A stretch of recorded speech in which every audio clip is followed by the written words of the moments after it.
brand versus performance, right? And this sort of duality there that needs to exist. What's also topical right now is the measurement piece. So we've got privacy crackdowns happening, which take away a large chunk of the integrity of the granularity and accuracy of the data that maybe is being fed into certain acquisition channels and the reporting platforms of the back end of that. Either way, I'm finding performance sort of marketers or CMOs that are in these positions are sort of still indoctrinated into that view of money in direct action conversion, customer acquired, and then sort of basing a lot of the unit economics off that. But when you start doing brand activities, it's a bit harder to measure some of these things, right? So how have you tackled that duality? I have a really good story here. One of the things we do is we run what we call study halls, and they're 2-day workshops where we literally go into different markets around the globe and meet with our customers or prospects, and we just teach them how to use ActiveCampaign. We walk through the different odds and ends of the platform. And I was at a study hall earlier this year. I just like to walk through and talk to customers. Again, back to those first principles. And I was talking to someone, I said, hey, like, how'd you find ActiveCampaign? How'd you hear about this? And he tells me the story where he says, I got 45 sales reps, and the one thing I didn't want them doing was sending emails. I don't want them just copying and pasting or finding ways to type out personal outreach emails. I wanted to find a way to automate that. So he's like, I just Googled how to send personalized outbound sales emails. And he's like, I found a YouTube video of someone talking about it, and they were literally demoing ActiveCampaign and how they set it up.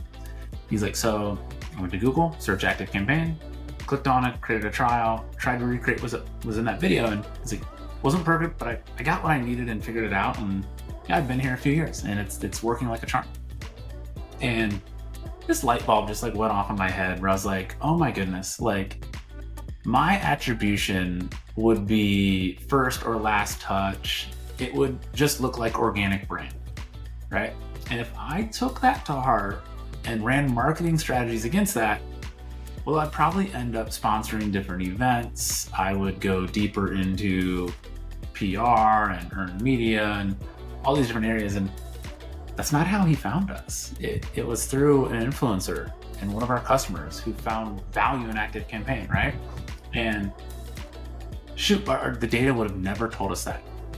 So one of the things we did was just opened up direct attribution in the platform. So after you sign up, we'll ask you, hey, how did you hear about ActiveCampaign? Or how did you first discover ActiveCampaign?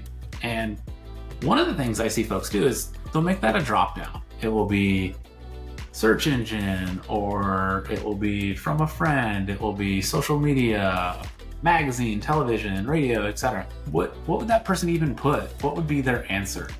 Right? Like they might put search engines in there, I guess, because they searched it. Maybe they'll say social because you might think YouTube's a social channel. Like, I just knew that we weren't going to get the most accurate data. So we just made it open text box.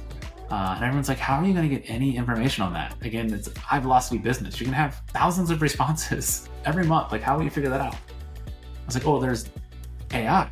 And we just feed the data to AI and ask it, hey, what are the themes here? What like, you give me the data. And it does, and it does it actually very surprisingly well. And what we can do then is just more inspection on what is someone saying is the key moment they found us or discovered us, and then cross-reference that to the data we have. What was the first touch, last touch, or multi-touch there within between, and can we start to identify more of the threads or themes there, where there's those so-called magic moments where that person really finds ActiveCampaign versus maybe they had seen an ad and had several impressions even before that, right? So we're layering all of that out to just get a better sense of what it is. Things are changing for the better.